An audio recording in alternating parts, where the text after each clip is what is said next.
बस्ती जनपद के गौर ब्लॉक क्षेत्र में आयोजित लाभार्थी सम्मेलन में बतौर मुख्य अतिथि शिरकत करने पहुंचे उत्तर प्रदेश के मुख्यमंत्री केशव प्रसाद मौर्य ने आयोजित कार्यक्रम को संबोधित किया। इस दौरान उन्होंने मीडिया के सवालों का जवाब देते हुए तमाम मुद्दों पर अपनी बेबाकी से राय रखी और विपक्ष पर तीखी टिप्पणी भी की। मीडिया के सवालों का जवाब देते हुए डिप्टी सीएम केशव प्रसाद मौर्य ने कहा कि सीताराम का नाम लेने मात्र से ही बीजेपी 80+40 जोड़कर लोकसभा की 120 सीट आसानी से जीत जाएगी। दावा किया कि आने वाले लोकसभा चुनाव में बीजेपी 350 से अधिक सीटें जीतकर नरेंद्र मोदी को दोबारा से प्रधानमंत्री बनाने जा रही है। लाभार्थी सम्मेलन में आने वाले आम जनता को देखकर गदगद डिप्टी सीएम ने कहा कि पूरे देश में बीजेपी के कार्यकर्ताओं के साथ साथ आम जनता भी अपना पसीना बहा रही है और आने वाले चुनाव में इसका फायदा निश्चित तौर पर बीजेपी को मिलेगा।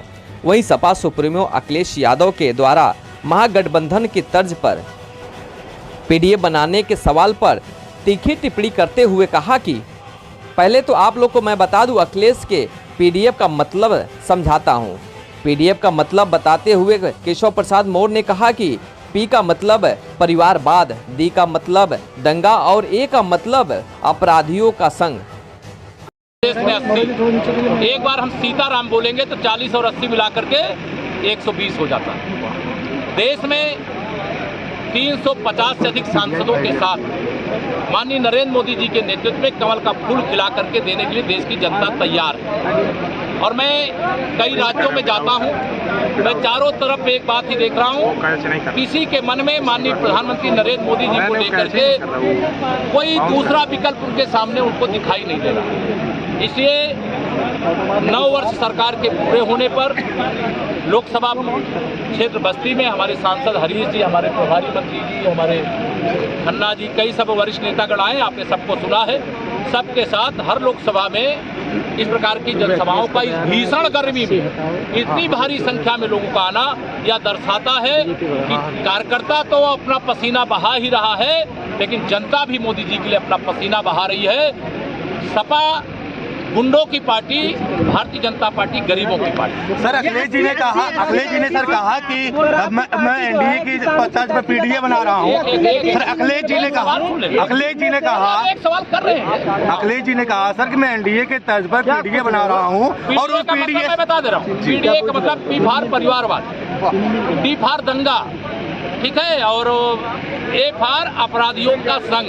इसलिए वो पीडीए उनका वो नहीं है, वो पिछड़े ओबीसी दलित और अल्पसंख्यक की बात करते हैं। पीडीए से मतलब पीडीए ने उनको नकार दिया, पिछड़ा वर्ग उनको छोड़ चुका है, वो परिवारवादी।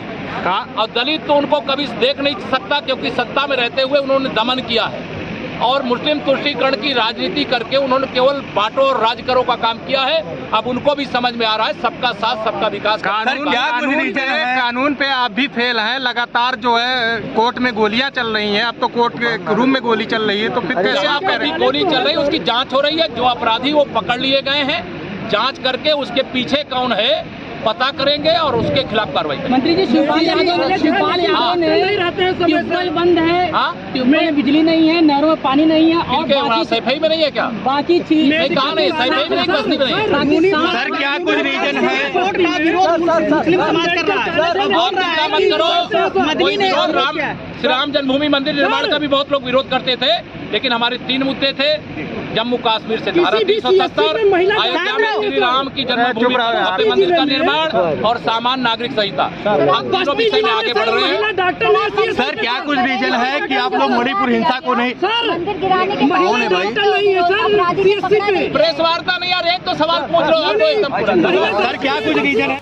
फरीदकोट में हुई गोलीबारी को लेकर डिप्टी सीएम ने कहा कि कानून व्यवस्था पूरी तरह से नियंत्रण में है और जो घटना हुई है उसको लेकर सरकार कार्रवाई भी कर रही है और दोबारा ऐसी घटना न हो उसको लेकर रणनीति तैयार कर रही है। वहीं जमीयत उलेमा ए हिंद के मौलाना अरशद मदनी के द्वारा यूनिफॉर्म सिविल कोड का विरोध करने के सवाल पर डिप्टी सीएम केशव प्रसाद मौर्य ने कहा कि कुछ लोग अयोध्या में बन रहे भगवान राम के मंदिर का भी विरोध कर रहे हैं। अगर वह विरोध कर रहे हैं तो राम मंदिर बन रहा है। पत्थर से देने का काम हुआ था कि नहीं, बताओ मेरे साथियों। पुलवामा में आतंकवादी हमला हुआ, तो आतंकवादियों को पैदा करने वाली फैक्ट्री में बंद गिरे थे कि नहीं गिरे थे? सपा बसपा की बैसाखी पर कांग्रेस की जो सरकार थी, उस सरकार के समय में हमारे सेना के जवानों को गोली चलाने की छूट नहीं थी कि अगर दुश्मन गोली चलाए तो भले मर जाओ, लेकिन जवाबी गोली मत चलाओ। लेकिन जब से माननीय प्रधानमंत्री नरेंद्र मोदी जी के नेतृत्व में आपने देश की बागडोर सौंपने का काम किया, तो एक ही आदेश है, गोली का जवाब गोला से दे दो, ईंट का जवाब पत्थर से दे दो। जम्मू कश्मीर के अंदर आने वाला है 23 जून, इसी एक महीने का जो 30 मई से 30 जून तक माननीय प्रधानमंत्री जी के नेतृत्व में 9 साल पूरे होने पे कार्यक्रम चल रहा है। डॉक्टर श्यामा प्रसाद मुखर्जी जी का बलिदान दिवस है, कब है? 23 जून को। 23 जून को डॉक्टर श्यामा प्रसाद मुखर्जी जी का बलिदान क्यों हुआ था? वहां जम्मू कश्मीर में थे, वहां अलग संविधान था, जम्मू कश्मीर में अलग राष्ट्रीय, वहां जम्मू कश्मीर का झंडा था, जम्मू कश्मीर का अलग प्रधानमंत्री बनता था। डॉक्टर श्यामा प्रसाद मुखर्जी जी ने कहा, एक देश में 2 निशान, 2 संविधान, 2 प्रधान नहीं चलेगा। यह कह करके जब गए तो उन्होंने अपना बलिदान दिया, जिंदा वापस नहीं आए थे। लेकिन हम भारतीय जनता पार्टी ने देश की जनता से वादा किया था कि अगर हम बहुमत के साथ सरकार में आएंगे तो जम्मू कश्मीर से धारा 370 हटाएंगे। आज बस्ती में भी तिरंगा फहराया जा सकता है और लाल किले पर भी तिरंगा फहराया जा सकता है। आजादी के जब 75 साल पूरे हुए तो बताओ मेरे बस्ती वालों, हर घर में तिरंगा फहराए थे कि नहीं फहराए थे? दोनों हाथ रख फहराए थे कि नहीं फहराए थे? मेरी माताओं बहनों बताओ, फहराए थे कि नहीं घर घर में तिरंगा?